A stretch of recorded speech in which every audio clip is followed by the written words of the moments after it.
بسم اللہ الرحمن الرحیم۔ میری لائبریری وائس کی پیاری سی فیملی کو میرا سلام۔ ویڈیو شروع کرنے سے پہلے آپ سے التماس ہے کہ اس ویڈیو کو لائک کرنا، کمنٹ کرنا اور شیئر کرنا مت بھولیے گا، اور اگر آپ میرے چینل پر نیو ہیں تو چینل کو سبسکرائب بھی کر لیجئے گا اور بیل نوٹیفیکیشن کو آن کر دیجئے گا تاکہ میری آنے والی تمام نیو ویڈیوز کی اپڈیٹس آپ تک بر وقت پہنچ سکیں۔ تو ویورز، آئیے چلتے ہیں ناول بازی کی نیکسٹ ایپیسوڈ کی طرف۔ سیٹھ جبار گہری گہری سانسیں لینے لگا۔ اس نے آنکھیں بند کر لی تھیں اور آنسو رخسار پر بہنے لگے تھے، لیکن مجھے اس کمینے شخص سے کوئی ہمدردی نہیں تھی۔ پھر اس نے ہچکی لیتے ہوئے کہا، ٹھیک ہے، میں کل تمہیں گوشوارے پیش کر دوں گا۔ میں اسے باہر تک چھوڑنے آیا تھا۔ میرے دل کو بڑی ٹھنڈک کا احساس ہو رہا تھا۔ بہرطور اس کے بعد طارق رہ جاتا تھا۔ بھلا طارق سے گفتگو کیے بغیر میں سکون کی نیند کیسے سو سکتا تھا؟ چنانچہ میں تہہ خانے کی جانب چل پڑا جہاں طارق موجود تھا۔ تہہ خانے میں روشنی ہو رہی تھی اور طارق ایک کرسی پر بیٹھا تھا۔ اس کا رنگ اڑا ہوا تھا اور وہ بے حد خوفزدہ نظر آ رہا تھا۔ سیٹھ جبار نے جس طرح اس کا ساتھ چھوڑ دیا تھا اسے شاید اس کی امید نہ ہوگی۔ مجھے دیکھ کر اس نے نگاہیں جھکا لیں۔ ہاں طارق میرے دوست، اب معاملہ براہ راست میرے اور تمہارے درمیان آ گیا ہے۔ تم نے سیٹھ جبار کے ایما پر جو کچھ میرے خلاف کیا، بے شک وہ سب کچھ سیٹھ جبار کی وفاداری کے طور پر تھا، لیکن میری ماں اور بہن کے سلسلے میں تم نے جو کچھ کیا، مجھے اس کی تفصیل بتاتے چلو، یہی تمہارے حق میں بہتر ہے۔ سیٹھ جبار بڑا ناسپاس آدمی ہے۔ میں نے اس کے لیے کیا کچھ نہیں کیا، لیکن وہ کمینہ مجھے اس طرح چھوڑ کر چلا گیا۔ ہاں، کمینہ فطرت آدمی اسی طرح ہوتا ہے۔ تم ان باتوں کو جانے دو۔ یہ بتاؤ، امی اور فریدہ کہاں ہیں؟ میں نے سخت لہجے میں پوچھا۔ تمہاری والدہ اور بہن تمہارے جیل جانے کے بعد بڑی قسم پرسی کی زندگی گزار رہی تھی۔ میں نہیں جانتا کہ ان کے اخراجات کس طرح چل رہے تھے۔ اس زمانے میں میں ہر قسم کا کام کر لیتا تھا۔ ہر طرح کے لوگوں سے میں نے رابطہ قائم کر رکھا تھا۔ سیٹھ جبار کے بل پر میں نے اس سے پوشیدہ طور پر اپنا ایک کاروبار بھی شروع کر رکھا تھا۔ آج میرے پاس بے پناہ دولت ہے، لیکن میری زندگی محفوظ نہیں ہے، یہاں تک کہ آج سیٹھ جبار بھی میرا ساتھ چھوڑ گیا ہے۔ اب میں تمہیں جو کچھ بتاؤں گا سچ بتاؤں گا، تم جس طرح چاہو اس کی تصدیق کر لینا۔ فیروز دادا نے میرا کام کرنے کے عوض مجھ سے وہ مکان مانگا جو تمہارا تھا، اور میں نے اجازت دے دی کہ اس کا جو دل چاہے کرے۔ کچھ عرصے بعد اس نے مجھے بتایا کہ اس نے تمہاری بہن کو اپنی حوث کا نشانہ بنانے کی کوشش کی تھی۔ اس نے تمہاری ماں سے کہا تھا کہ وہ فریدہ کو اس کے حوالے کر دے، لیکن تمہاری ماں نے ہنگامہ کر دیا۔ فیروز دادا مشتعل ہو گیا۔ اس نے رجب علی دلال کے ذریعے تمہاری ماں اور بہن کو اٹھوا دیا۔ رجب علی جرائم پیشہ شخص تھا اور بردہ فروشی کرتا تھا۔ بہت سی طوائفوں سے اس کے تعلقات تھے۔ وہ عموماً لڑکیاں اغوا کر کے طوائفوں کے ہاتھ فروخت کر دیا کرتا تھا۔ فیروز دادا نے تمہاری ماں اور بہن کو رجب علی کے ہاتھ فروخت کر دیا۔ اس کے بعد سے ہمیں ان دونوں کا کچھ علم نہ ہو سکا۔ بکواس کرتے ہو تم۔ میں نے تم سے کہا تھا طارق کہ میں تمہاری دونوں آنکھیں نکال لوں گا۔ اب وہ وقت آ گیا ہے کہ میں اپنی کہی ہوئی بات پر عمل کروں۔ میں تمہیں اندھا کر دوں گا، میں نے خونخوار لہجے میں کہا۔ کر دو منصور، مجھے اندھا کر دو۔ ایسی اذیتیں دے دے کر مجھے قتل کرو جن کی مثال نہ ملتی ہو، لیکن میں اب جو کچھ بھی کروں گا اپنے ضمیر کی تسکین کے لیے کروں گا۔ میں نے تمہیں جو کچھ بتایا ہے سچ بتایا ہے۔ او کمینے، اس کا مقصد ہے کہ میری ماں اور بہن بالکل ہی تاریکی میں چلی گئیں۔ اب میں انہیں کبھی نہیں پا سکوں گا۔ منصور، کوشش کی جا سکتی ہے۔ کس طرح؟ مجھے بتاؤ۔ تم ایسا کرو کہ کسی بھی صورت طوائفوں کے علاقے سے رجب علی دلال کے بارے میں معلوم کرو۔ اگر ہمیں رجب علی دلال مل جاتا ہے تو ہم اس سے ان دونوں کے بارے میں معلومات حاصل کر سکتے ہیں۔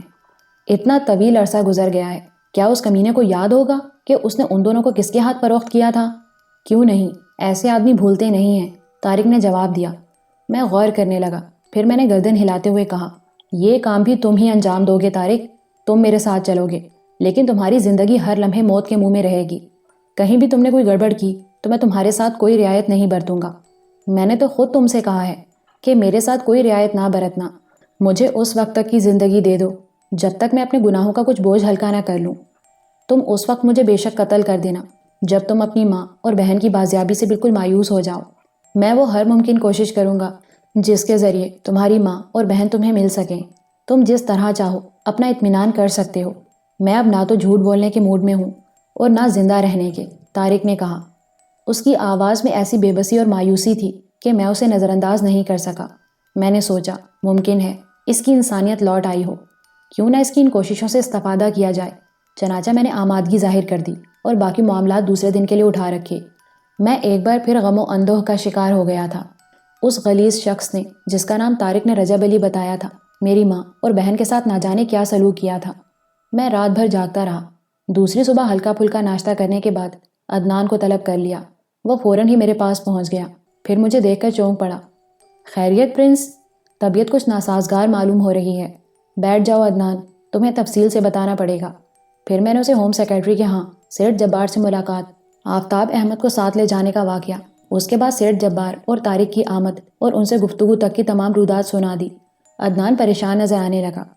رجب علی کے بارے میں کہاں سے معلومات حاصل ہو سکتی ہیں؟ اس نے پوچھا۔ طارق کا کہنا ہے کہ رجب علی کا پتہ بازار حسن سے مل سکتا ہے، کیونکہ وہاں کے لوگ اسے جانتے ہیں۔ میں یہ کام ابھی کیے لیتا ہوں پرنس، میں اسے تلاش کر لوں گا، آپ مطمئن رہیں۔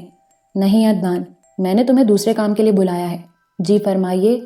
تم سیٹھ جبار کے تمام اثاثے، اس کے دیے ہوئے گوشواروں کی تحقیق کرو گے اور پھر اس کی تمام جائیداد اور کاروبار کی خریداری شروع کرو گے۔ اس سلسلے میں جو رقم تم اسے ادا کرو گے وہ تمہیں واپس دے دی جائے گی، میں نے عدنان کو تفصیل سے بتاتے ہوئے کہا۔ عدنان نے مستعدی سے گردن ہلا دی۔ اس کے چہرے پر مسرت کے آثار صاف نمایاں تھے۔ پھر وہ مجھ سے اجازت لے کر چلا گیا۔ عدنان کو تفصیل بتانے کے بعد میں مطمئن ہو گیا۔ مجھے یقین تھا کہ وہ اس کام کو نہایت ذمہ داری سے سر انجام دے گا۔ اب مجھ میں انتظار کی تاب نہیں تھی۔ میں ہر قسم کا خطرہ مول لینے کے لیے تیار تھا۔ پھر بھی میں نے چند افراد کو بلا کر انہیں مخصوص ہدایات دیں۔ میں فی الحال طارق پر مکمل بھروسہ نہیں کر سکتا تھا، کیونکہ میں اس کی فطرت سے بخوبی واقف تھا۔ وہ مکار شخص زندگی بچانے کے لیے کوئی بھی ڈرامہ کر سکتا تھا۔ بہرطور زندگی کا سب سے نازک وقت پڑا تھا مجھ پر۔ امی اور فریدہ کے بارے میں جو آس تھی وہ دم توڑتی نظر آ رہی تھی۔ تھوڑی دیر بعد میں طارق کے ساتھ ایک کار میں بیٹھا بازار حسن کی جانب جا رہا تھا۔ راستے میں نے طارق سے پوچھا، کیا بازار حسن میں تمہاری کوئی شناسا طوائفیں موجود ہیں جو تمہیں رجب علی کے بارے میں بتا سکیں؟ ہاں پرنس، صنوبر نامی ایک عورت سے میرے کافی گہرے مراسم تھے۔ اگر وہ نہ ملی تب بھی رجب علی اس علاقے کے لیے کوئی غیر معروف شخصیت نہیں ہے۔ اگر وہ زندہ ہے تو اس کا پتہ ضرور چل جائے گا۔ میں نے کار بازار حسن سے تھوڑے ہی فاصلے پر ایک جگہ پارک کر دی اور اتر کر آگے بڑھ گئے۔ حکومت کی پابندی کے باوجود بازار حسن کی رونق دن کی روشنی میں بھی جوں کی توں تھی۔ غلاظتوں کے سوداگر اسی طرح اپنی دکانیں سجائے بیٹھے تھے۔ ہم ان سوداگروں کے درمیان سے آگے بڑھ رہے تھے کہ ایک کریح شکل کے میلے کچیلے سے آدمی نے طارق کو جھک کر سلام کیا اور طارق چونک کر رک گیا۔ ارے جواد، ادھر آ، کام ہے تجھ سے۔ حاضر سرکار، حکم۔ بازار حسن میں تو قیامت آئی ہوئی ہے، اس نے مکروہ آواز میں کہا۔ فضول باتیں مت کر، بتا رجب علی کہاں ہے؟ کون رجب علی سرکار؟ تو رجب علی کو نہیں جانتا؟ وہی جو سپلائی کرتا تھا۔ اوہ اچھا، وہ تو اسپتال میں پڑا ہوا ہے سرکار، کینسر ہو گیا ہے سالے کو۔ اوہ، کون سے اسپتال میں ہے؟ طارق نے پوچھا اور جواد نے اسے اسپتال کا پتہ بتا دیا۔ طارق نے گردن ہلائی، پھر مجھ سے مخاطب ہوا، یہ شخص جھوٹ نہیں بول رہا ہے، تاہم اگر آپ چاہیں تو کسی اور سے بھی اس کی تصدیق کر لوں، جیسا مناسب سمجھو۔ صنوبر سے بھی مل لو، میں نے کہا، اور طارق میرے آگے آگے چل پڑا۔ صنوبر کا کوٹھا بڑا صاف ستھرا تھا۔ ایک بوڑھی اور خوش شکل عورت نے طارق کو دیکھ کر حیرت کا اظہار کیا۔ وہی صنوبر تھی۔ ویسے وہ طارق کے سامنے مؤدب نظر آ رہی تھی۔ ارے طارق میاں، یہ تمہارے ہاتھ کو کیا ہوا؟ کوئی ایکسیڈنٹ وغیرہ ہو گیا تھا کیا؟ صنوبر بھائی، اس وقت تمہارے پاس میں ایک خاص کام سے آیا ہوں۔ ہاں کہو میاں، ویسے تمہاری حالت دیکھ کر مجھے بڑا افسوس ہوا ہے، تم تو شہنشاہ مانے جاتے تھے اس بازار کے۔ میں نے کہا نا، تمہارے پاس میں ایک خاص ضرورت سے آیا ہوں، اس لیے بیکار باتوں سے پرہیز کرو، طارق نے جھینپتے ہوئے کہا۔ تو کہو نا میاں، صنوبر بائی بھلا تمہارے احکامات پر عمل نہ کرے گی؟ جسے کہو حاضر کر دوں، یا کسی کا پتہ معلوم کرنا ہے؟ رجب علی کہاں ہے؟ طارق نے سوال کیا تو صنوبر بائی اپنا گال کھجانے لگی۔ ارے وہ اپنا رجب علی، وہ تو اسپتال میں بیمار پڑا ہے، کینسر ہو گیا ہے اس کو۔ کون سے اسپتال میں ہے؟ طارق نے پوچھا تو صنوبر بائی نے بھی اسی اسپتال کا نام بتا دیا جس کا نام جواد بتا چکا تھا۔ کیا کام تھا میاں اس سے؟ صنوبر نے پوچھا۔ بس اسی سے ملنا تھا۔ تم ملی ہو اس سے؟ نہیں، میں وہاں تو نہیں جا سکی، لیکن خبریں ملتی رہتی ہیں اس کی، بڑا اچھا آدمی تھا۔ ہم وہاں سے نکل آئے اور پھر ہمارا رخ اسپتال کی جانب ہو گیا۔ وہ اسپتال ایک دور دراز علاقے میں تھا، وہاں تک پہنچنے میں کافی وقت لگا۔ ویسے میں نے طارق میں کوئی ایسی بات محسوس نہیں کی تھی کہ مجھے اس کی طرف سے چوکنا ہونا پڑا۔ وہ صدقے دل سے اپنی غلطیوں کا ازالہ کرنا چاہتا تھا۔ اسپتال کے جنرل وارڈ میں ہمیں رجب علی مل گیا، زندگی کی سانسیں پوری کر رہا تھا۔ طارق کو دیکھ کر اس نے سلام کیا اور پھر میری طرف دیکھنے لگا۔ طارق رسمی انداز میں اس کی خیریت دریافت کرتا رہا، پھر وہ اصل موضوع پر آ گیا۔ تم فکر مت کرو رجب علی، تمہیں علاج کے لیے جتنی رقم درکار ہوگی میں دوں گا۔ اس وقت ایک ضروری کام سے تمہارے پاس آیا تھا۔ اب ہم کس قابل رہ گئے سرکار؟ تھوڑی سی زندگی باقی ہے، موت کا انتظار کر رہے ہیں۔ تو مرنے سے پہلے ایک نیک کام کرو رجب علی، ذہن پر زور دے کر بتاؤ۔ تقریباً 7-8 سال پہلے فیروز دادا نے 2 ماں بیٹی تمہارے حوالے کی تھیں۔ لڑکی خوبصورت سی تھی، اس کا نام فریدہ تھا۔ ذہن پر زور دو، کیا وہ یاد ہیں تمہیں؟ پتہ نہیں سرکار، یہ کیسی منحوس بیماری لگی ہے کہ جسم گھلتا ہی جا رہا ہے مگر دماغ نے ساتھ نہیں چھوڑا ہے ابھی۔ کیوں نہ یاد ہوں گی وہ ہمیں؟ تو وہ تمہیں یاد ہیں؟ طارق نے جلدی سے پوچھا۔ جی ہاں سرکار، رشیدہ بائی کے ہاتھ بیچ دیا تھا ان دونوں کو۔ عورت جو لڑکی کی ماں تھی، درمیانی عمر کی ضرور تھی مگر دیکھنے میں ٹھیک ٹھاک تھی۔ رشیدہ بائی نے اسے بھی اس لیے خرید لیا تھا کہ کسی نہ کسی کام تو آ ہی جائے گی۔ فضول باتوں سے پرہیز کرو رجب علی، صحیح واقعات بتاؤ، طارق نے جزبز ہوتے ہوئے کہا۔ بس سرکار، رشیدہ بائی کے ہاتھ ان دونوں کو ہم نے 15,000 میں بیچ دیا تھا مگر رشیدہ بائی تو اب یہاں نہیں ہے، وہ انہیں لے کر چلی گئی تھی۔ پھر ہماری اس سے ملاقات ہی نہیں ہوئی۔ کہاں لے کر چلی گئی تھی؟ وہ دبئی بھاگ گئی تھی سرکار، ہمارے ذریعے ہی اس نے پاسپورٹ وغیرہ بنوایا تھا۔ اس کے کوٹھے پر ایک بڑے آدمی کا قتل ہو گیا تھا، اس کے بعد پولیس اس کے پیچھے لگ گئی اور رشیدہ بائی کو یہ ملک چھوڑ کر بھاگنا پڑا۔ تمہیں یقین ہے کہ وہ دبئی گئی تھی؟ طارق نے پھولی ہوئی سانسوں کے درمیان پوچھا۔ اسے پھر خوف محسوس ہونے لگا تھا کیونکہ یہ سب کچھ اس کی وجہ سے ہوا تھا۔ رشیدہ بائی ہم سے کوئی بات نہیں چھپاتی تھی سرکار، قتل کے اس کیس میں ہماری ٹانگ بھی پھنسنے لگی تھی۔ وہ تو نیک بخت رشیدہ بائی ہمیں بچا گئی اور اسی چکر میں بھاگ دوڑ کر کے ہم نے اس کا پاسپورٹ بنوا دیا تھا، اور ان دونوں کا بھی۔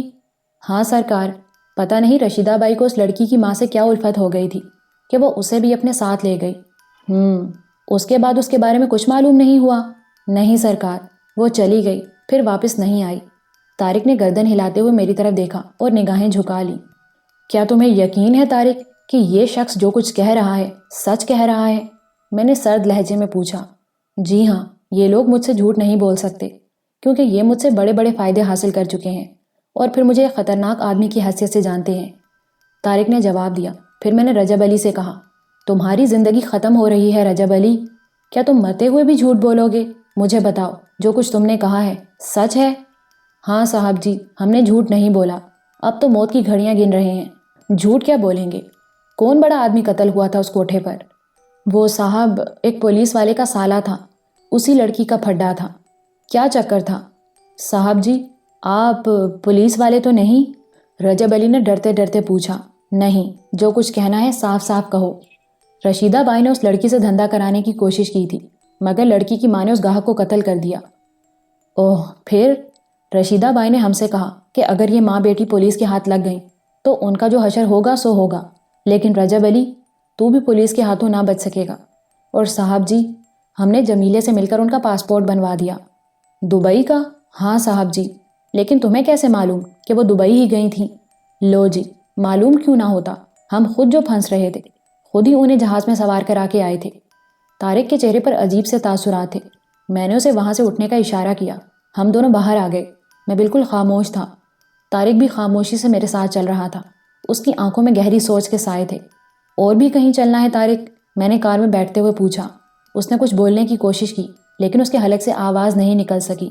میرا دل خون کے آنسو رو رہا تھا۔ امی اور فریدہ کی مصیبتوں کا تصور کر کے ہی کلیجہ منہ کو آتا تھا۔ میری ماں اور بہن کیسے خطرناک لوگوں کے ہاتھوں میں پڑ گئی تھیں۔ جی چاہتا تھا مر جاؤں یا اس کائنات کو فنا کر دوں۔ میں واپس کوٹھی پہنچ گیا۔ دل و دماغ کی عجیب کیفیت ہو رہی تھی۔ طارق میری حالت کا اندازہ لگا رہا تھا۔ پھر اس نے کہا، ایک درخواست کرنا چاہتا ہوں منصور۔ کہو، میں نے آہستہ سے کہا۔ میرے ساتھ دبئی چلو، وہاں جا کر کیا کر لوگے؟ کچھ کرنا چاہتا ہوں منصور، اجازت دو یا میرے ساتھ چلو۔ تمہیں اجازت دوں؟ میں نے طنزیہ انداز میں کہا۔ ہاں، مجھے اجازت دو یا میرے ساتھ چلو۔ اگر یہ دونوں کام نہیں کر سکتے تو مجھے گولی مار دو، اگر گولی نہ بھی مارو گے تو میں خودکشی کر لوں گا۔ فیصلہ کرو منصور، میں سچ بول رہا ہوں۔ طارق پھوٹ پھوٹ کر رونے لگا۔ آج تم سب رو رہے ہو، کاش تمہارے دل میں یہ گداز پہلے پیدا ہو جاتا۔ مجھے ایک موقع دو منصور۔ ٹھیک ہے طارق، میں تمہارے ساتھ چلوں گا۔ میرا پاسپورٹ میرے سامان میں موجود ہے، سیٹھ جبار کے ہاں سے منگوا لو اور جس قدر جلد ممکن ہو سکے تیاری کر لو۔ اوکے، میں نے کہا اور اسے دوبارہ تہہ خانے میں پہنچا دیا۔ بہرحال اب میں کسی پر بھی اعتبار نہیں کر سکتا تھا۔ اس کے بعد میں نے بہت سے فیصلے کیے تھے، ساری دنیا سے دل اچاٹ ہو رہا تھا کوئی بات سمجھ میں نہیں آ رہی تھی۔ عدنان کو فون کر کے دبئی روانگی کی تیاری کی ہدایت کی۔ اس سلسلے میں اسے تفصیل بتانی پڑی تھی۔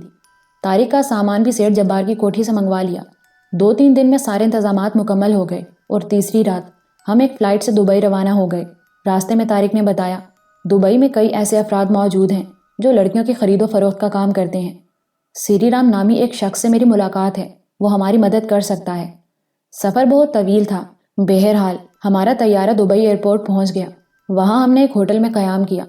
اس 5 اسٹار ہوٹل کا قیام بہت دلچسپ تھا، لیکن اب زندگی کی دلچسپیوں سے میرا کوئی واسطہ نہیں تھا۔ میرا ایک ایک لمحہ انگاروں پر گزر رہا تھا۔ یہ رات خاموشی سے گزری۔ دوسرے روز صبح کو میں اور طارق باہر نکل آئے۔ میں نے طارق سے سری رام کے بارے میں پوچھا۔ ہندو ہے، بڑے پیمانے پر کام کرتا ہے۔ 1 سال قبل میری اس سے لندن میں ملاقات ہوئی تھی۔ میں نے اسے اس کے کاروبار کے بارے میں پوچھا تھا۔ پھر ٹھیک ٹھاک چل رہا ہے اس کا کاروبار۔ یہاں یہ لوگ چوری چھپے سارے کام کرتے ہیں۔ کوئی مخصوص اڈا ہے اس کا؟ JR ہاؤس نامی ایک فرم کھول رکھی ہے کسی کی شراکت میں، لیکن اس کے حصے دار کو بھی نہیں معلوم کہ اس کا اصل کاروبار کیا ہے۔ JR ہاؤس کی تلاش میں ہمیں کوئی دقت پیش نہیں آئی۔ ریفریجریٹر اور ایئر کنڈیشنرز امپورٹ ایکسپورٹ کرنے والی فارم تھی۔ ہم اس کے مینیجر کے پاس پہنچ گئے۔ وہ بھی ہندوستانی تھا۔ میرا نام طارق ہے اور میں سری رام کا دوست ہوں۔ سری جی کو میرے آنے کی اطلاع دو۔ میں آپ کو جانتا ہوں طارق صاحب، آپ پہلے سیٹھ جبار کے ساتھ کام کرتے تھے، مینیجر نے کہا۔ ہاں، سری رام جی تو خیریت سے ہیں نا؟ جی ہاں صاحب، لیکن وہ بمبئی گئے ہوئے ہیں، 11 تاریخ کو واپس آئیں گے۔ اوہ، طارق نے مایوسی سے ہونٹ سکیڑ لیے۔ کوئی ضروری کام ہو تو مجھے بتائیے، میں حاضر ہوں۔ میں جانتا ہوں کہ مالک سے آپ کے کیسے تعلقات ہیں۔ نہیں، کوئی خاص کام نہیں ہے۔ دبئی آئے تھے تو سوچا کہ سری رام سے بھی ملاقات کر لی جائے۔ وہ ہوتا تو یہاں تفریح کر لیتا۔ وہ تو اب بھی ہو جائے گی طارق جی، حکم کریں، کہاں قیام ہے آپ کا؟ طارق نے ہوٹل کا نام بتا دیا۔ ہوٹل تو ٹھیک ہے، لیکن آج کل خطرات بڑھ گئے ہیں۔ آپ سری رام جی کی کوٹھی میں آ جائیں، اگر تمہیں کوئی اعتراض نہ ہو تو۔ آپ سری رام کے دوست ہیں اور ہم آپ کے خادم، اعتراض کی کیا بات ہے؟ تو انتظام کر دو، لیکن ہم ہوٹل میں بھی اپنا کمرہ رہنے دیں گے، صرف راتیں تمہاری کوٹھی میں گزاریں گے، جیسا آپ پسند کریں۔ آج رات کچھ؟ ہاں ضرور۔ یہ میرے دوست منصور صاحب ہیں، اپنے وطن ہی کے لوگوں کو پسند کرتے ہیں۔ ٹھیک ہے، چلیے میں آپ کو کوٹھی پہنچا دوں۔ ابھی نہیں، ہم شام تک سیر کریں گے، اس کے بعد۔ کچھ کھائیں گے؟ نہیں، بس اجازت دو۔ شام کو کس وقت اٹھو گے یہاں سے؟ اور ہاں، تمہارا نام معلوم نہیں ہو سکا۔ رام گوپال، اس نے بتایا، پھر بولا، آپ ٹیکسی سے آئے ہوں گے یہاں؟ ہاں، میں کار دیے دیتا ہوں آپ کو، آرام سے استعمال کریں۔ یہ کہہ کر رام گوپال نے ایک فون کیا اور تھوڑی دیر بعد ایک سرخ رنگ کی گاڑی پہنچ گئی۔ میں طارق کی باتیں سمجھ رہا تھا۔ بہرحال میں نے اس سے اختلاف نہیں کیا تھا۔ ہم شہر میں گھومتے رہے۔ میرا دل و دماغ ساتھ نہیں دے رہا تھا، لہٰذا میں نے کسی چیز میں دلچسپی نہیں لی۔ شام 6 بجے ہم واپس فارم پہنچ گئے۔ رام گوپال ہمارا منتظر تھا۔ وہ ہمیں سری رام کی شاندار کوٹھی میں لے آیا۔ کوٹھی میں موجود ملازموں کو اس نے ہماری آرام کی ہدایت دی۔ اس کے جانے کے بعد طارق مجھ سے مخاطب ہوا۔ ممکن ہے اس طرح ہمیں کوئی ایسی شخصیت مل جائے، میں جانتا ہوں، میں نے ہاتھ اٹھا کر کہا۔ اس کے سوا کوئی چارہ نہیں تھا منصور، میں جانتا ہوں تمہارے دل پر کیا بیت رہی ہوگی، لیکن ٹھیک ہے طارق، اس موضوع کو ختم کرو۔ 2 لڑکیاں آئیں گی منصور، طارق نے کہا۔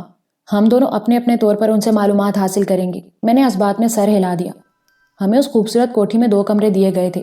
رات 10 بجے ایک لڑکی میرے کمرے میں داخل ہوئی۔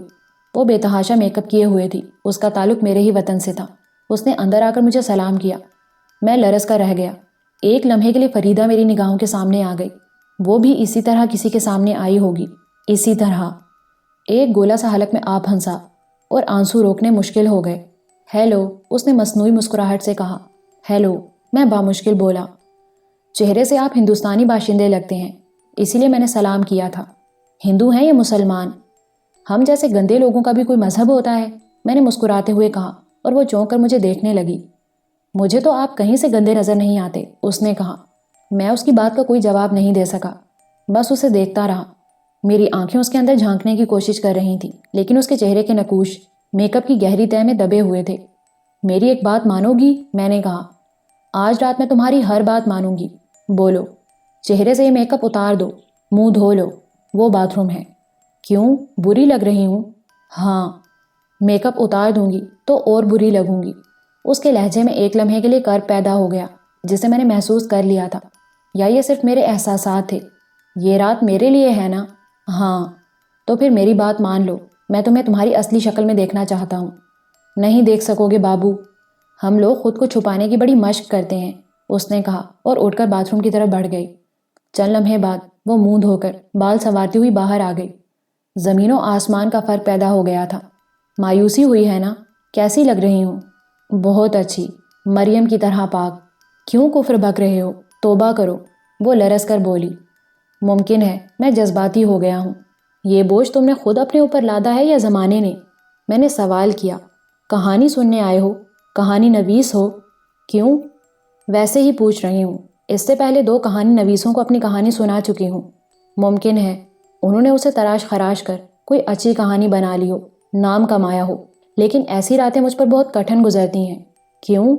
زخموں سے کھرن اتر جاتے ہیں اور کئی دن تک ٹیسیں اٹھتی رہتی ہیں۔ دوسری رات میں مسکرا نہیں سکتی، تیسری اور چوتھی رات بھی یہی کچھ ہوتا ہے، سارا دھندا خراب ہو جاتا ہے۔ اس لیے میں نے فیصلہ کر لیا ہے۔ کیسا فیصلہ؟ یہ رات تمہاری ہے، میں تمہارا دل ابھانے کے لیے موجود ہوں۔ 1 رات کی قیمت 1000، کہانی سنو گے تو 4000 ہوں گے، کیونکہ 3 راتیں مجھے کرب میں گزارنی ہوں گی۔ میں نے نوٹوں کی ایک گڈی اس کی طرف بڑھا دی، وہ مسکرانے لگی۔ پھر اس نے نوٹوں کی گڈی احتیاط سے رکھتے ہوئے کہا، آج پہلی بار منافع ہوا ہے، اب میں تمہیں اپنی پوری کہانی سناؤں گی۔ کیا نوٹس نہیں لوگے؟ تم سناؤ، میں ذہن میں رکھوں گا۔ کیا نام ہے؟ منصور۔ نام کوئی حیثیت نہیں رکھتے، میرا اصلی نام صابرہ ہے، اب شگفتہ کے نام سے پہچانی جاتی ہوں۔ ہاں شاید، نام کوئی حیثیت نہیں رکھتے۔ میں 1 گلاس پانی پی لوں؟ ضرور، میں نے کہا، اور وہ اٹھ کر کمرے سے نکل گئی۔ چند لمحوں بعد وہ پانی سے بھرا ہوا جگ اور ایک گلاس لے آئی۔ سینہ جلنے لگتا ہے، پانی پینے سے ذرا ٹھنڈک محسوس ہوتی ہے۔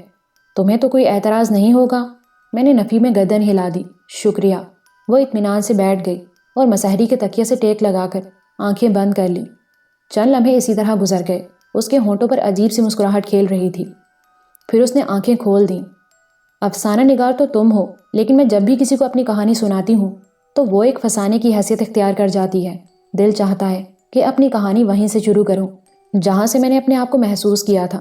جب میں وہاں سے اپنی کہانی سناتی ہوں تو مجھے یوں محسوس ہوتا ہے جیسے میرا ماضی لوٹ آیا ہو، بڑی مسرت ہوتی ہے۔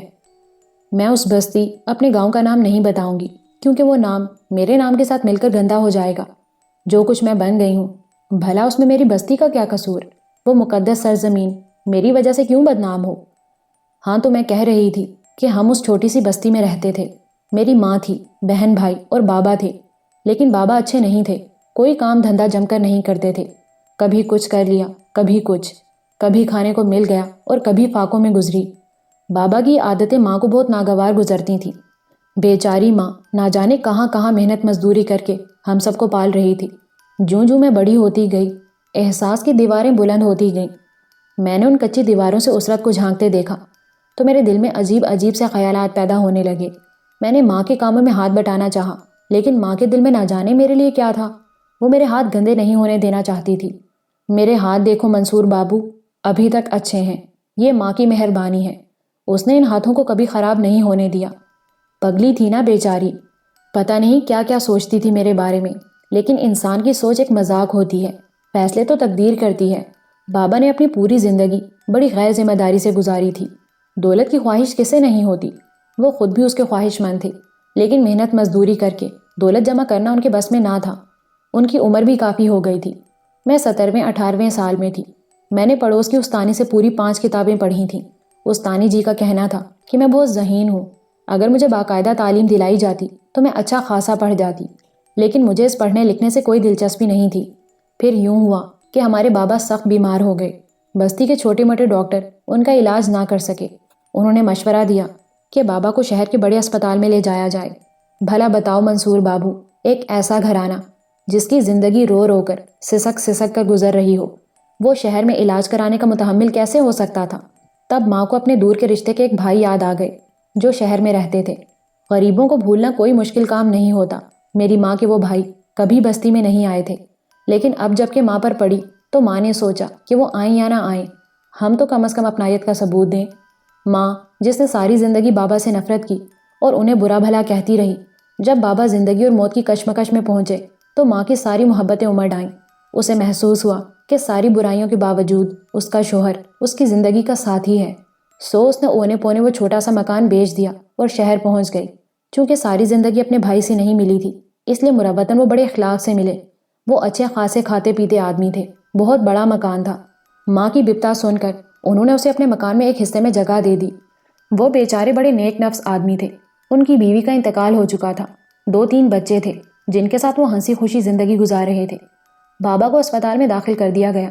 جو کچھ تھا ان کے علاج پر خرچ ہوتا رہا۔ تقدیر نے انہیں زندگی تو دے دی، لیکن اب وہ اس قابل نہ تھے کہ محنت مزدوری کر کے اپنے بیوی بچوں کا پیٹ پال سکتے۔ ادھر میں جنگلی بیل کی طرح بڑھ رہی تھی، جوان ہو گئی تھی۔ ماموں نے میری ماں کو مشورہ دیا کہ میری شادی کر دی جائے، لیکن ہمارے پاس تھا ہی کیا جو ماں میری شادی کے بارے میں سوچتی۔ ماموں جی کا یہی احسان کیا کم تھا کہ انہوں نے ہمیں سر چھپانے کا ٹھکانہ دے دیا تھا۔ ماں خاموش ہو گئی۔ ماموں جی بھی مجبور ہو گئے۔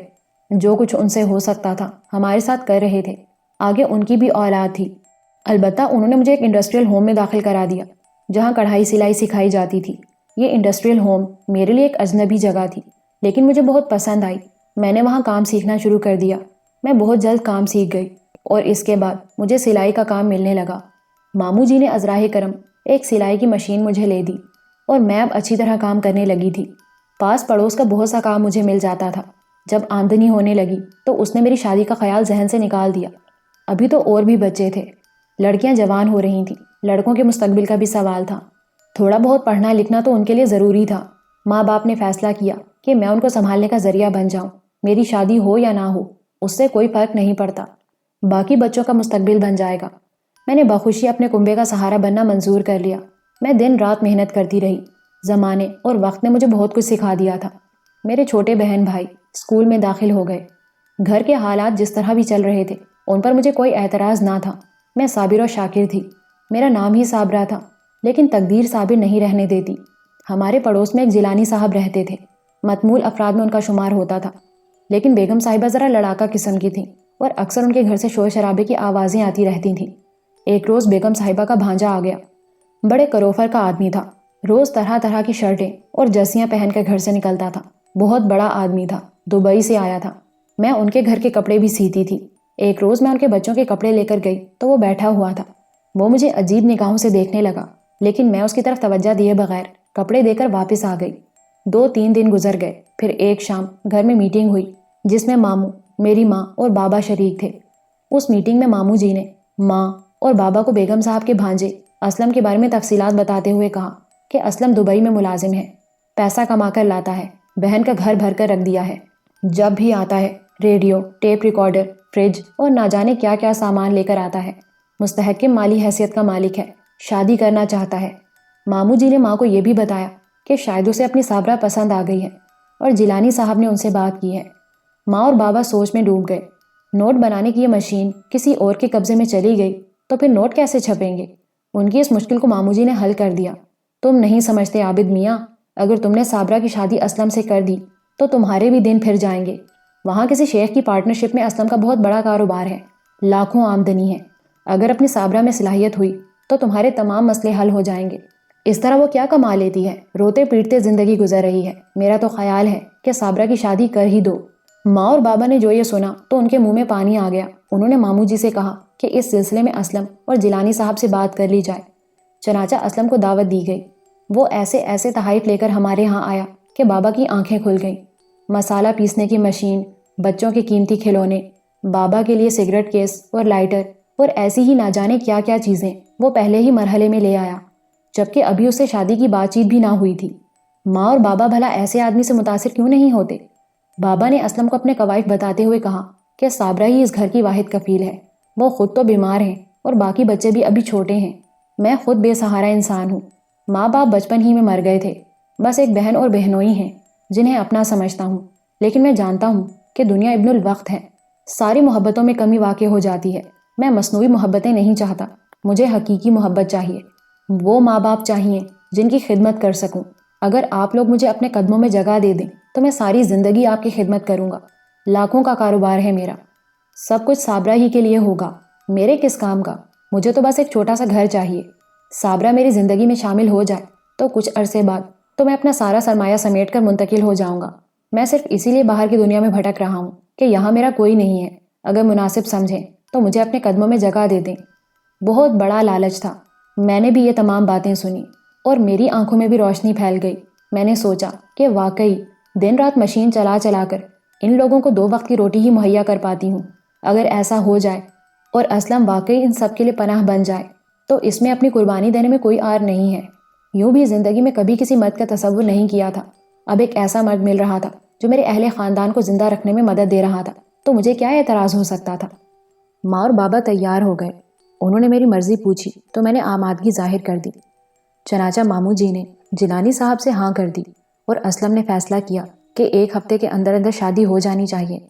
پہلے ہفتے منگنی ہوئی اور دوسرے ہفتے نکاح ہو گیا۔ پھر میں رخصت ہو کر جیلانی صاحب کے گھر پہنچ گئی۔ 4 روز تک بڑی چاہ سے میرے خاتمہ دارات ہوتی رہی۔ اس دوران میں اسلم سے میری ملاقات ہوئی۔ بڑا عجیب سا آدمی تھا۔ میرے قریب آ کر اس کے بدن میں کپ کپی طاری ہو جاتی تھی۔ تیسری رات اس نے بھرائے ہوئے لہجے میں کہا، صابرہ، تم کسی پھول کی طرح شگفتہ اور نازک ہو۔ میں جب تمہارے سامنے ہوتا ہوں تو احساس کمتری کا شکار ہو جاتا ہوں۔ مجھے یوں محسوس ہوتا ہے جیسے میں نے تمہارے ساتھ شادی کر کے اچھا نہیں کیا۔ تم کہاں میں کہاں، تم انتہائی حسین ہو اور میں بدصورت ہوں۔ نہیں اسلم، یہ بات آپ کے ذہن میں کیسے آئی؟ میں نے تڑپ کر پوچھا۔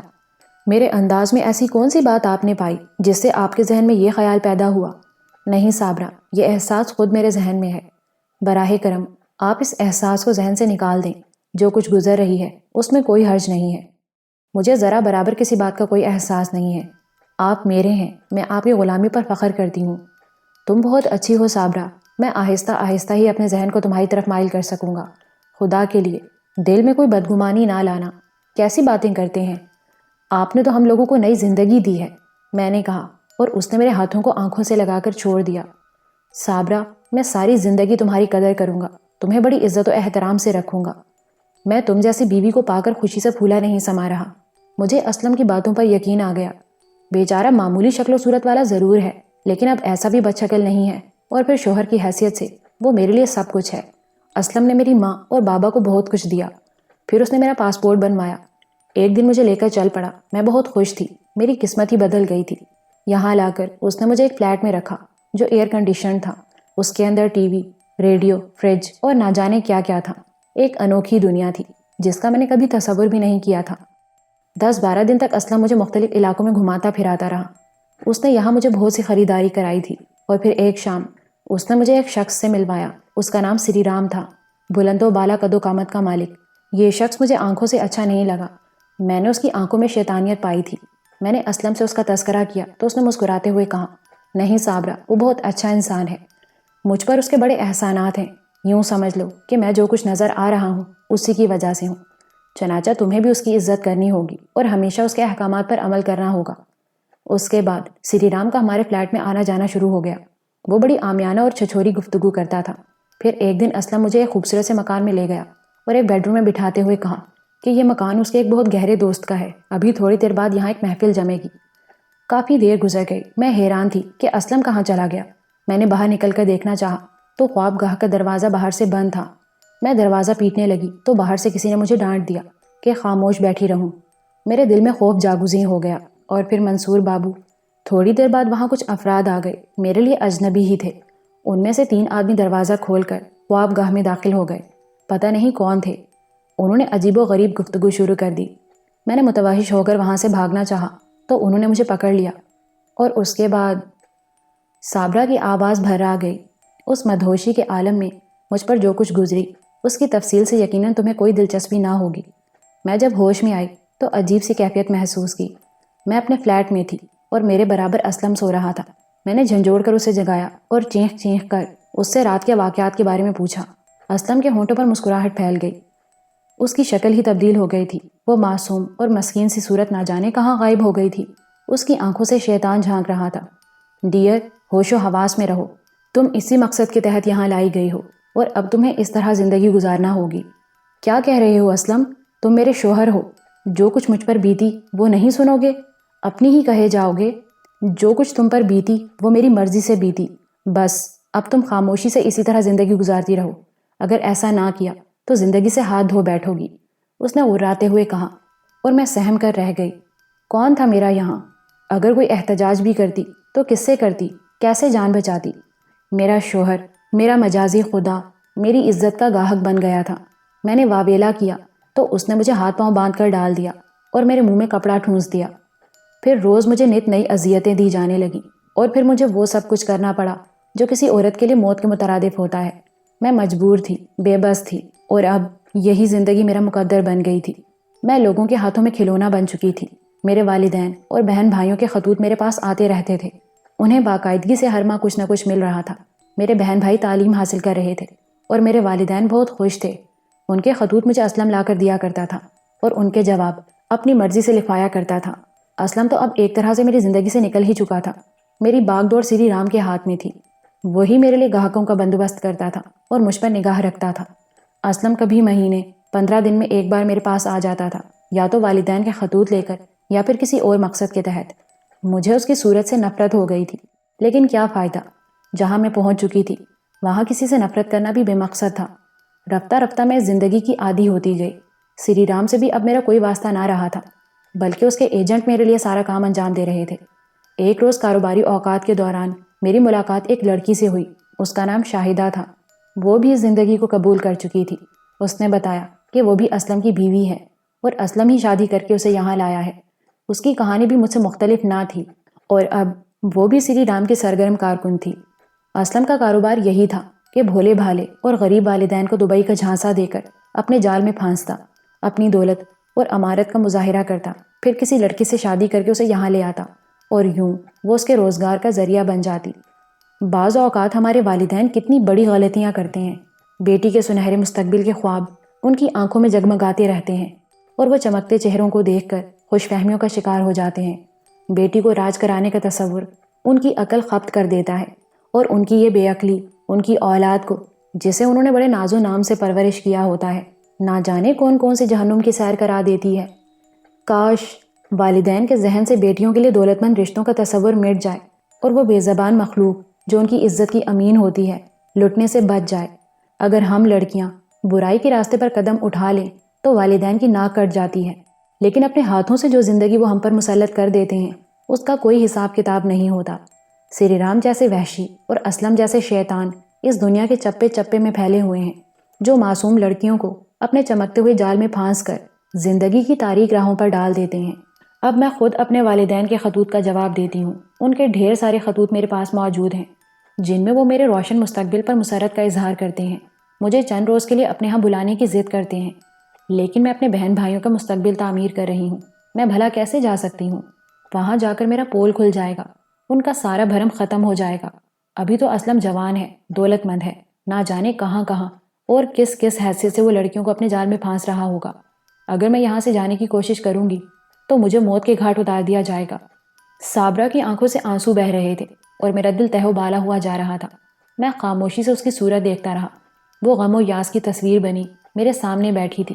پھر میں نے آہستہ سے کہا، صابرہ، میں کہانی نویس نہیں ہوں، میں بھی درد میں ڈوبا ہوا ایک انسان ہوں۔ یقین کرو، کسی ذہنی یا جسمانی تلذذ کے لیے میں نے تمہیں یہاں نہیں بلایا ہے، بلکہ تمہیں بلانے کا ایک خاص مقصد تھا۔ مقصد؟ اس نے استفہامیہ نظروں سے مجھے دیکھا۔ ہاں صابرہ، میں بھی اپنی ایک بہن کو کھو چکا ہوں۔ میری ماں اور بہن ایسے ہی درندوں کی بھیڑ چڑھ کر مجھ سے جدا ہو گئی ہیں۔ مجھے علم ہوا تھا کہ وہ یہاں لائی گئی ہیں، میں ان کی تلاش میں آیا تھا۔ اوہ، لیکن تم نے انہیں تلاش کرنے کی بجائے سری رام سے رابطہ قائم کیا اور مجھے یہاں بلا لیا۔ تم نے ایسا کیوں کیا منصور؟ میں تم سے اپنی بہن کے بارے میں معلومات حاصل کرنا چاہتا ہوں۔ مجھ سے؟ اس نے حیرانی سے پوچھا۔ ہاں، ظاہر ہے اسے تمہاری ہی طرح یہاں لایا گیا ہے۔ ممکن ہے وہ بھی ان لڑکیوں میں شامل ہو جنہیں تم اس حیثیت سے جانتی ہو۔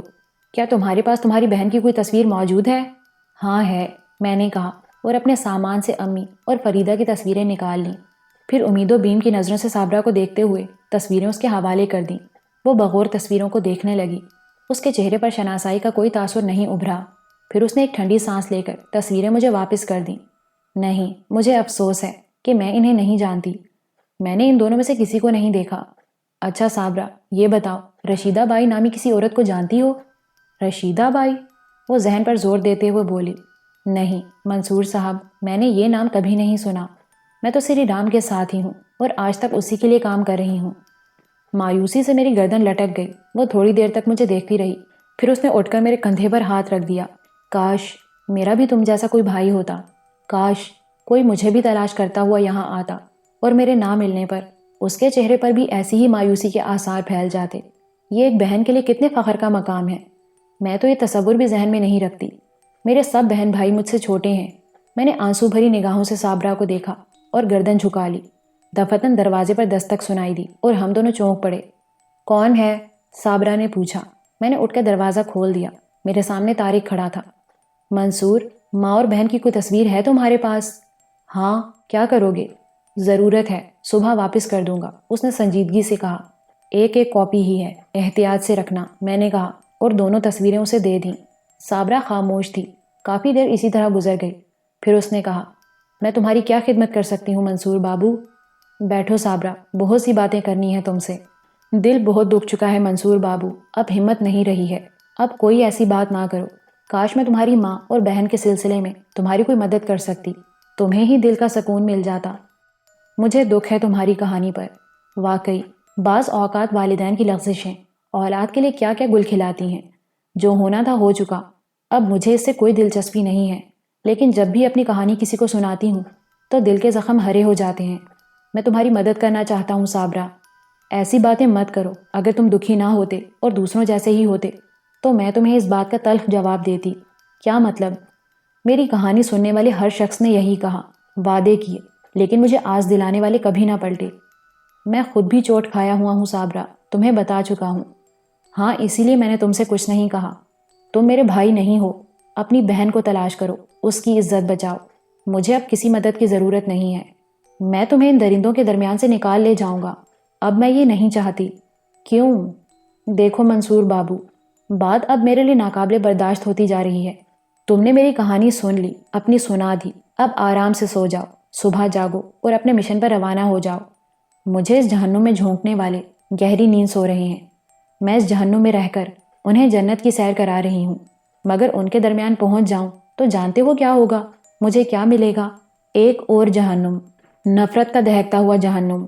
ان کی ضرورتیں رک جائیں گی، وہ پریشان ہو جائیں گے، اور اس وقت جانتے ہو میری سوچیں کیا ہوں گی؟ میں استفہامیہ نظروں سے اسے دیکھنے لگا۔ میرا دل چاہے گا کہ ایک پستول خریدوں اور ان سب کو چن چن کر قتل کر دوں، ایک ایک کو فنا کر دوں، زمین کو ان کے بوجھ سے نجات دلا دوں۔ اس کا چہرہ آگ کی طرح سرخ ہو گیا۔ میں ان لوگوں کے لیے مر چکی ہوں، کوئی دلچسپی نہیں ہے مجھے اپنی زندگی سے۔ کیا کروں گی ان کے درمیان جا کر؟ میں تو صرف ایک نوٹ چھاپنے والی مشین ہوں ان کے لیے۔ میں تمہارے لیے کچھ کرنا چاہتا ہوں صابرہ، مجھے دفن کر دو۔ دل پر چوٹ کھائی ہے تو ان کے بارے میں سوچو جو میرے بعد فنا کے گھاٹ اترنے والی ہیں۔ ہمت والے ہو تو سری رام کو ختم کر دو، جاؤ۔ اگر ایسا کر سکے تو میں مانوں گی کہ تم سچے مرد ہو۔ وہ اٹھی اور روتی ہوئی باہر نکل گئی۔ میں سکتے کے عالم میں بیٹھا دروازے کو گھورتا رہا۔ 3 راتیں، 3 لڑکیاں، تینوں کی کہانیاں تھوڑے سے اختلاف کے ساتھ یکساں تھیں۔ میرا دماغ پھوڑا بن کر رہ گیا تھا۔ چوتھی رات میری ہمت نہ ہوئی، میں نے طارق کو منع کر دیا کہ اب میرے پاس کسی لڑکی کو نہ لایا جائے۔ جو کہانیاں میں سن چکا ہوں ان کے بعد اب مجھ میں مزید کوئی کہانی سننے کی ہمت نہیں ہے۔ ہمیں بے چینی سے سری رام کا انتظار تھا اور وہ مقررہ تاریخ پر پہنچ گیا۔ طارق سے اس کے دیرینہ مراسم تھے، اس لیے جس رات وہ پہنچا اس کی دوسری صبح وہ ہم سے ملنے آ گیا۔ شکل و صورت سے وہ ایک انتہائی شریف آدمی معلوم ہوتا تھا۔ گورا چٹا رنگ، بلند و بالا قد و قامت، گہری سیاہ بھویں اور گھنی مونچھیں۔ اسے دیکھ کر کوئی سوچ بھی نہیں سکتا تھا کہ یہ شخص اس قدر گھناؤنی فطرت کا مالک ہوگا۔ کہو طارق جی، اچانک کیسے آ گئے؟ مجھے پتا چلا ہے کئی دنوں سے آئے ہوئے ہو۔ پہلے ہی اطلاع بھجوا دی ہوتی تو میں کہیں نہ جاتا۔ یہ کون ہے؟ یہ منصور ہیں، میرے دوست۔ بڑی خوشی ہوئی جی آپ سے مل کر۔ طارق جی سے تو ہمارے تعلقات ہیں، اکثر ہم دونوں ایک دوسرے کے کام آتے رہتے ہیں۔ کیا بھائی بھی دھندا کرتے ہیں؟ اس نے میری طرف اشارہ کر کے طارق سے پوچھا، اور طارق جزبز ہو کر رہ گیا۔ نہیں، دبئی کی سیر کرنے آئے ہیں۔ لو جی، دبئی بھی کوئی سیر کرنے کی جگہ ہے؟ تپتے ہوئے دن اور جھلستی ہوئی راتیں، جو لوگ اپنے گھر بار چھوڑ کر کام دھندے کے لیے آتے ہیں ان کے لیے تو خیر ٹھیک ٹھاک ہے، اور ہم بھی انہی کی خدمت کر رہے ہیں۔ میں نے اس کی بات کا کوئی جواب نہیں دیا۔ وہ پھر طارق سے مخاطب ہوا۔ کوئی خاص کام تو نہیں طارق جی مجھ سے؟ جب تک تمہارا دل چاہے عیش کرو، تمہارا یار موجود ہے۔ کوئی خاص کام ہو تو بتاؤ، کیونکہ 3 دن بعد پھر مجھے جانا ہے۔ کہاں جاؤ گے؟ بس مال لینے، سارا مال پرانا ہو گیا ہے، کافی روز سے نیا مال نہیں آیا۔ اپنے آدمی ناکام ہو رہے ہیں، سارے بڈھے ہو گئے ہیں، اب جوان چھوکروں کو ڈھونڈنا پڑے گا۔ ویسے طارق جی، یہ اپنے منصور کیسے آدمی ہیں؟ کیا یہ اپنے کام نہیں آ سکتے؟ سری رام نے چہرے پر ایک مکروہ مسکراہٹ سجاتے ہوئے پوچھا۔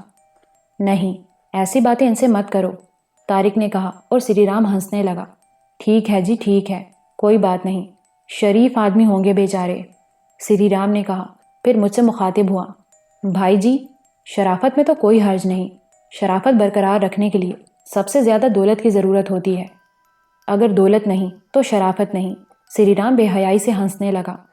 تمہارے پاس ہم ایک اہم کام سے آئے تھے سری رام، طارق نے کہا۔ ہاں جی، کہو کہو۔ ہمارے پاس 2 تصویریں ہیں، ہمارے اپنے بندوں کی ہیں، ان کے بارے میں معلومات حاصل کرنی ہے۔ دکھاؤ جی دکھاؤ، کیسی تصویریں ہیں؟ سری رام نے کہا اور طارق نے وہ تصویریں نکال کر ان کے سامنے رکھ دیں۔ اگر اپنے ہی بندے ہیں تو ان کے بارے میں کوئی بری بات نہیں کہوں گا، ویسے میں نہیں جانتا، کبھی دیکھا ہی نہیں ہے انہیں۔ تمہیں یقین ہے سری رام؟ ہاں جی، بالکل یقین ہے، اپنی آنکھ تو ایسی ہے کہ جسے ایک بار دیکھ لیا اسے زندگی بھر نہیں بھولتے۔ رشیدہ نامی کسی عورت کو جانتے ہو؟ طارق نے پوچھا تو سری رام گال کھجانے لگا، پھر دفتن اس نے چونک کر کہا، وہ تو نہیں جو کسی کو قتل کر کے بھاگ آئی تھی؟ ہاں ہاں وہی، طارق نے بےتابی سے کہا۔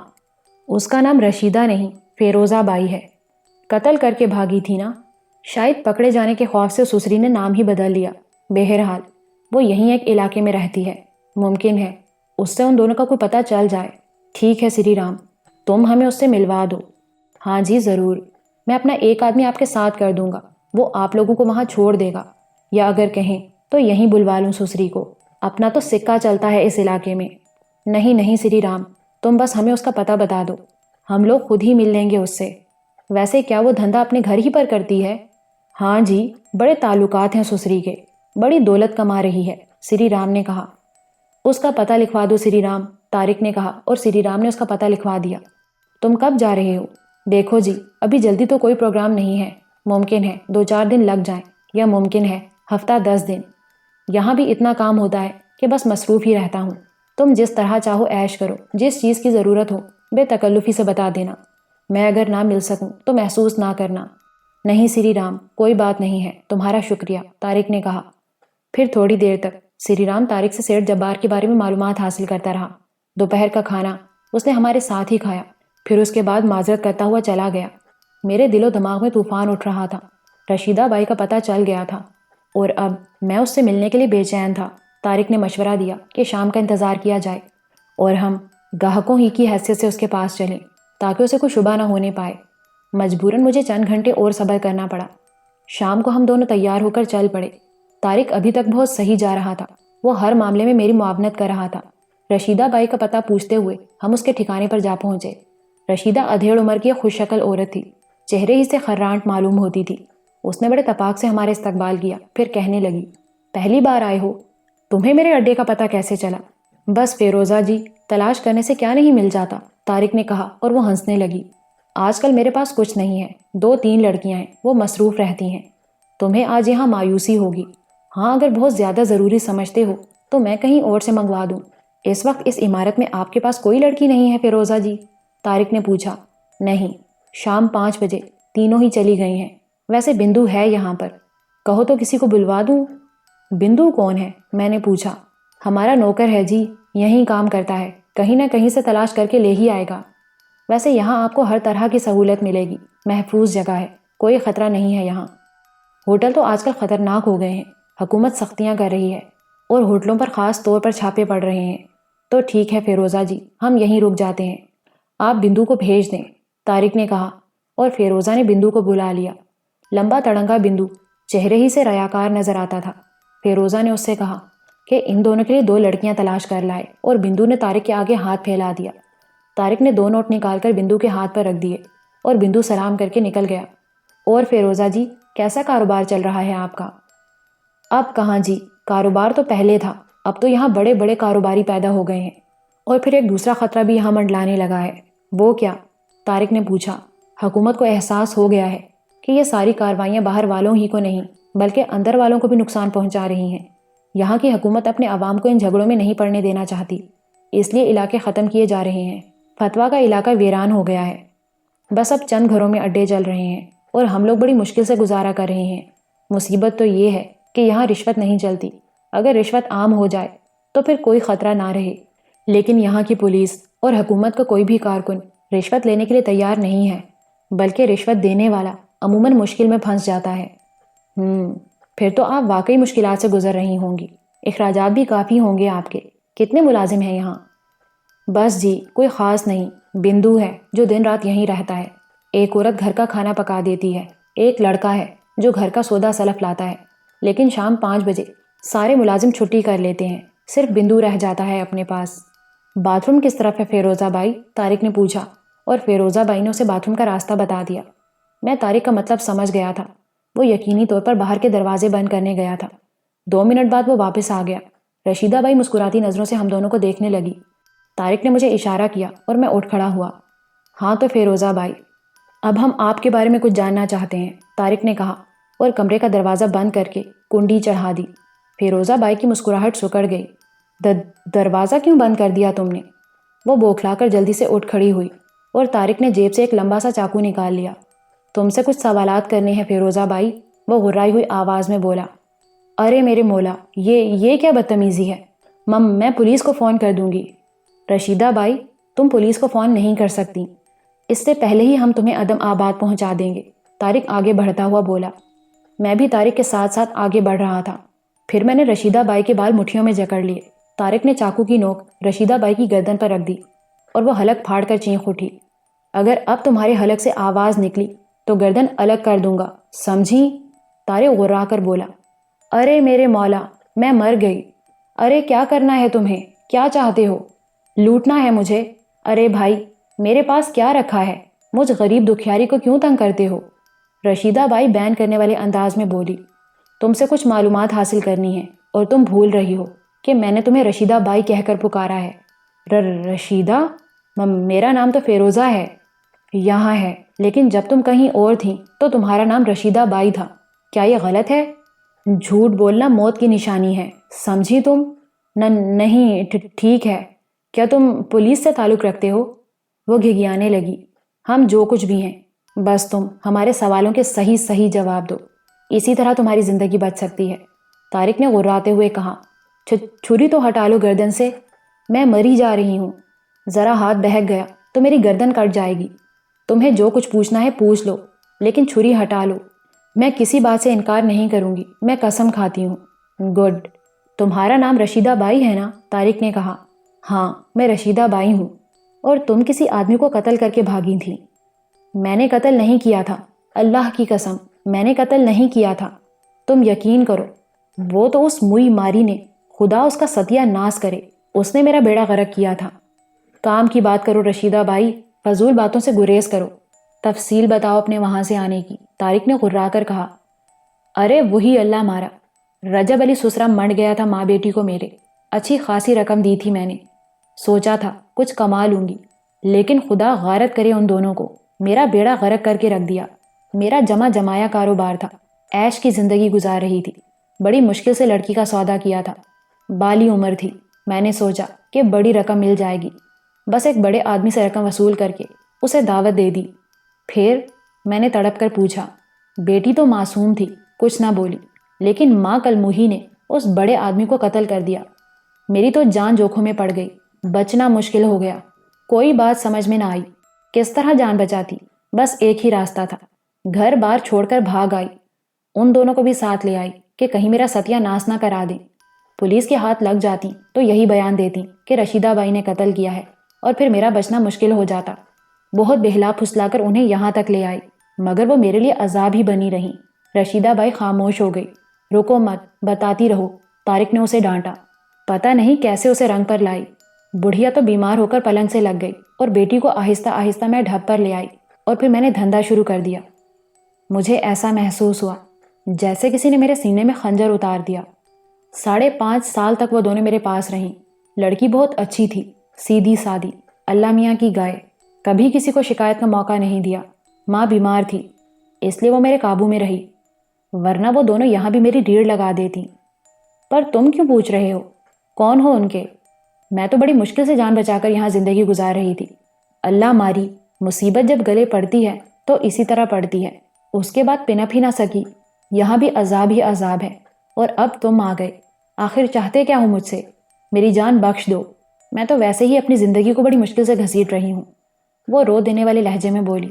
بکواس مت کرو، بیان جاری رکھو، طارق نے کہا۔ لو، اب کیا بیان جاری رکھوں؟ بتا تو دیا تمہیں ان کے بارے میں، رشیدہ بائی نے کہا۔ میری رگوں میں خون جم گیا تھا، سارے بدن میں سنسناہٹ ہو رہی تھی، آنکھوں میں تاریکی سی پھیل گئی تھی۔ رشیدہ بائی کے الفاظ پگھلے ہوئے سیسے کی طرح میرے کانوں میں اتر رہے تھے۔ وہ امی اور فریدہ کے بارے میں بتا رہی تھی۔ یہ سانحہ گزر گیا ان کے ساتھ، نوبت یہاں تک پہنچ گئی تھی۔ میری بہن کو ایک طوائف کی زندگی گزارنی پڑی تھی، اسے طوائف بنا دیا گیا تھا۔ اب کہاں ہیں وہ دونوں؟ طارق نے پوچھا۔ وہی تو بتا رہی تھی تمہیں۔ ایک سرپھرا آ گیا تھا، پتہ نہیں کون تھا، اللہ مارا، کہیں راستے میں اس نے لڑکی کو دیکھ لیا ہوگا، پاگلوں کی طرح آیا اور میرے سر پڑ گیا۔ اس نے بھی میری کھوپڑی پر پستول رکھ دیا، پوچھنے لگا کہاں سے لائی ہو اس لڑکی کو؟ ایسے میں چپ کیسے رہتی؟ بتانا پڑا۔ ساری باتیں سن کر کہنے لگا، وہ اس لڑکی اور اس کی ماں کو لے جانا چاہتا ہے۔ کہاں؟ میں نے دھڑکتے دل سے پوچھا۔ معلوم نہیں، میں نے شور تو بہت مچایا مگر بے سود۔ یہاں کا قانون اندھا ہے، میری تو کوئی نہ سنتا، اس کی بات سب مان لیتے۔ پھر بھی میں نے داؤ چلایا، پورے 20,000 لے لیے اس سے، اور دونوں ماں بیٹی کو اس کے حوالے کر دیا۔ میں نے سوچا بھاگتے بھوت کی لنگوٹی سہی، اگر وہ پولیس کو بتا دیتی تو میں تو گئی تھی، میں نے بھی جان بچائی۔ وہی یہاں سے لے گیا ان دونوں کو۔ پھر کہاں گیا اللہ ہمارا، یہ مجھے نہیں معلوم۔ طارق نے ایک بار پھر چاقو اس کی طرف بڑھایا اور رشیدہ بائی کانپ گئی۔ ارے اب کیوں مار رہے ہو؟ سب کچھ تو سچ سچ بتا دیا۔ بکواس کرتی ہے تو، میں تجھے زندہ نہیں چھوڑوں گا۔ بتا کہاں لے گیا وہ ان دونوں کو؟ مولا کی قسم مجھے نہیں معلوم، بس وہ لے گیا انہیں یہاں سے، میری جان چھوٹی۔ اس کے بعد بہت دنوں تک میں یہاں ماری ماری پھرتی رہی۔ پاکوں کی نوبت آ گئی، وہ تو بڑی مشکل سے ایک لڑکی ہاتھ لگ گئی، گھر سے بھاگی ہوئی تھی اپنے کسی آشنا کے ساتھ، وہ اسے یہاں لے آیا اور کسی کے ہاتھ بیچ دیا۔ وہاں سے بھاگی تو میرے ہاتھ لگ گئی، میں نے اسے اپنے پاس رکھ لیا، کافی دنوں تک چھپائے بھی رکھا، پھر دھندا شروع کرا دیا۔ بڑی بھاگوان ثابت ہوئی وہ میرے لیے۔ آج کل 3 بچیاں ہیں میرے پاس۔ اس کے بارے میں بتاؤ رشیدہ بائی، کون تھا وہ؟ مقامی تھا یا غیر مقامی؟ کیسی شکل و صورت کا مالک تھا؟ کیا اس نے تمہیں یہ نہیں بتایا کہ وہ لڑکی اور اس کی ماں کو کیوں لے جانا چاہتا ہے؟ میں نے زخمی لہجے میں پوچھا۔ نہیں، بڑا ہی سر پھرا تھا وہ بھی، بس دھمکیاں ہی دیتا رہا، اور اس وقت تک نہ ٹلا جب تک انہیں ساتھ نہ لے گیا۔ اگر وہ پیسے بھی نہ دیتا تو میں اس کا کیا کر لیتی؟ پھر میں نے کبھی اس کے بارے میں سوچا بھی نہیں۔ میرا دل بری طرح ڈوب رہا تھا اور آنسو نکل پڑنے کے لیے بے چین تھے۔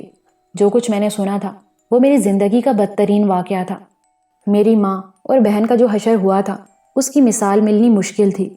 بیچاریاں زندگی کی صعوبتیں جھیل رہی تھیں اور میں پرنس بنا حکمرانی کر رہا تھا۔ کتنے غم کی بات تھی۔ طارق نے میری طرف دیکھا، اس کی نگاہیں شرم سے جھکی جا رہی تھیں۔ اس نے مجھے باہر چلنے کا اشارہ کیا اور میں لڑکھڑاتے قدموں سے اس کے ساتھ باہر نکل آیا۔ رشیدہ بائی نے دونوں ہاتھ جوڑ کر خدا کا شکر ادا کیا۔ میرا خیال ہے منصور وہ سچ بول رہی ہے، باہر آ کر طارق نے کہا۔ میں کوئی جواب نہ دے سکا، حلق سے آواز ہی نہیں نکل رہی تھی۔ طارق نے مجھے آگے بڑھنے کا اشارہ کیا۔ اب یہاں رکنا بے مقصد تھا، ہم دونوں کار کی طرف بڑھنے لگے۔ کار کے قریب پہنچ کر دفتن طارق نے کہا، منصور 1 منٹ رکو، میں ابھی آیا۔ وہ واپس اندر چلا گیا۔ تھوڑی دیر بعد وہ آ کر کار میں بیٹھ گیا تو میں نے کار اسٹارٹ کر دی اور ہم اپنی قیام گاہ کی طرف چل پڑے۔ طارق بالکل خاموش تھا۔ دفتن میری نگاہ طارق کی آستین پر پڑی اور میں چونک گیا۔ اس کی آستین خون سے تر ہو رہی تھی اور تھوڑا سا خون کوٹ کی آستین پر بھی لگ گیا تھا۔ میں بے اختیار بول اٹھا، طارق تمہاری آستین پر یہ… طارق نے چونک کر اپنی آستین دیکھی، پھر اس کے ہونٹوں پر ایک تلخ سی مسکراہٹ پھیل گئی۔ ہاں خون ہے منصور، میں نے دھیان نہیں دیا تھا، دھو لوں گا اسے۔ کس کا خون ہے؟ میں نے تعجب سے پوچھا۔ رشیدہ بائی کا۔ میں نے اس کی گردن کاٹ کر الگ کر دی ہے، طارق نے سرد لہجے میں جواب دیا، اور میں خاموشی سے اس کی شکل دیکھنے لگا۔ وہ واپس اسی لیے گیا تھا کہ رشیدہ بائی کو قتل کر دے۔ مجھے کچھ دنوں سے احساس ہو رہا تھا کہ طارق اپنے کیے پر واقعی نادم ہے۔ اس کے چہرے سے زندگی بالکل غائب ہو گئی تھی اور وہ سنجیدہ رہتا تھا۔ بہرطور میں کچھ نہ بولا۔ تھوڑی دیر بعد ہم اپنی قیام گاہ پر پہنچ گئے۔ طارق باتھ روم میں چلا گیا اور میں اپنے کمرے میں آ کر لیٹ گیا۔ میری ذہنی کیفیت خدا ہی جانتا تھا۔ دل خون کے آنسو رو رہا تھا، لیکن کیا فائدہ تھا اس رونے پٹنے سے؟ امی اور فریدہ پر جو کچھ گزر چکی تھی یا جو کچھ گزر رہی ہوگی، وہ ان کا دل ہی جانتا تھا، میں تو اس کا صحیح طور پر اندازہ بھی نہیں لگا سکتا تھا۔ پھر بھی میرے دل میں آگ بھڑک رہی تھی، میں اندر سے جل رہا تھا، میرا ذہن چیخ رہا تھا، ایسا لگ رہا تھا کہ اب سانسوں کا سلسلہ منقطع ہونے والا ہے۔ یہاں آ کر بھی مایوسی ہوئی تھی، نہ جانے وہ کون تھا جو ان دونوں کو لے گیا تھا، کہاں لے گیا کچھ معلوم نہ تھا، اور اب یہاں رک کر ان کی تلاش میں وقت ضائع کرنے والی بات تھی۔ چنانچہ شام کو طارق سے کہا، طارق اب واپس چلنا چاہیے۔ ٹھیک ہے منصور، میں نے بھی یہی سوچا تھا، صرف تمہارے فیصلے کا منتظر تھا۔ یہاں رکنے سے اب کوئی فائدہ نہیں، تو پھر جس قدر جلد ممکن ہو سکے واپسی کا بندوبست کرو۔ ٹھیک ہے، میں سری رام سے بات کیے لیتا ہوں، میرا خیال ہے کل دن میں ہمیں کوئی فلائٹ مل جائے گی۔ دوسرے روز طارق نے بتایا کہ اس نے سری رام سے بات کر لی ہے، آج کوئی فلائٹ نہیں ہے، البتہ کل رات ہم یہاں سے روانہ ہو سکیں گے۔ باقی وقت میں نے اپنے کمرے میں ہی گزارا تھا، طبیعت پر ایسا بوجھ آ پڑا تھا کہ کسی سے بات تک کرنے کو جینا چاہتا تھا، چنانچہ بستر ہی پر پڑا رہا۔ دوسرے روز صبح میرے ذہن میں خیال آیا اور میں لباس تبدیل کر کے اپنے کمرے سے نکل آیا۔ دبئی کی سڑکوں پر کوئی خاص رونق نہ تھی، بازار تمام کھلے ہوئے تھے۔ میں نے ایک میڈیکل سٹور میں داخل ہو کر کچھ چیزیں خریدیں اور واپس اپنی قیام گاہ پہنچ گیا۔ ہمیں آج رات 11:30 بجے والی فلائٹ سے وطن واپس روانہ ہونا تھا اور اس کے لیے تمام انتظامات مکمل ہو چکے تھے۔ شام 7:30 بجے سری رام ہمارے پاس پہنچ گیا اور کافی دیر تک طارق سے بات چیت کرتا رہا۔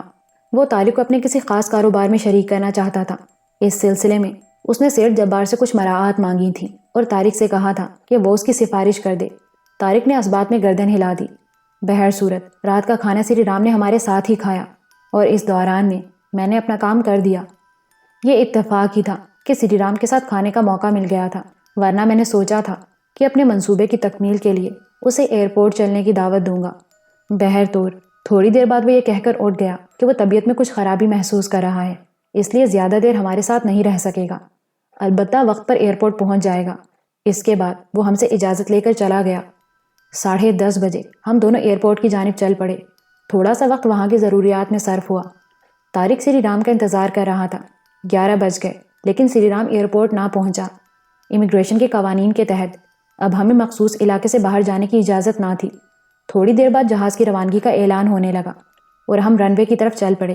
جہاز میں اپنی سیٹ پر بیٹھنے کے بعد طارق نے کسی قدر تجسس سے کہا، سری رام وعدے کے مطابق پہنچا نہیں، اسے تو مجھ سے بہت ضروری کام تھا۔ اس نے کہا تھا کہ وہ سیٹھ جبار کے لیے کچھ کاغذات میرے سپرد کرے گا۔ اوہ، وہ کاغذات تمہارے لیے اہم تو نہ تھے؟ میں نے پوچھا تو طارق چونک کر مجھے دیکھنے لگا۔ نہیں، اس کا اپنا ہی مسئلہ تھا، لیکن تم نے یہ سوال کیوں کیا؟ اس لیے کہ سری رام اب اس دنیا میں موجود نہیں ہے، میں نے معنی خیز انداز میں جواب دیا۔ طارق بری طرح اچھل پڑا۔ اس نے متحرانہ نگاہوں سے مجھے دیکھتے ہوئے کہا، کیا مطلب؟ میں سمجھ نہیں سکا۔ اس نے سرسراتے ہوئے لہجے میں پوچھا، کیا سری رام کی زندگی مناسب تھی؟ کیا وہ بھیڑیا کچھ اور لڑکیوں کو زندگی سے محروم نہ کر دیتا؟ میں نے اسے ختم کر دیا طارق، میں نے اسے کھانے میں زہر دے دیا تھا، میں نے جواب دیا، اور طارق نے سیٹ کی پشت سے سر ٹکا لیا۔ اس کے بدن میں ہلکی سی لرزش تھی۔ تھوڑی دیر کے بعد طیارہ رن وے پر دوڑنے لگا، پھر وہ فضا میں بلند ہو گیا۔ راستے بھر طارق گمسم رہا تھا، ہمارے درمیان کوئی بات نہ ہوئی، یہاں تک کہ ہم اپنے وطن پہنچ گئے۔ ایئرپورٹ کے معاملات سے فارغ ہونے کے بعد میں نے ایک ٹیکسی روکی اور اس میں بیٹھ کر اپنی کوٹھی کی جانب چل پڑا۔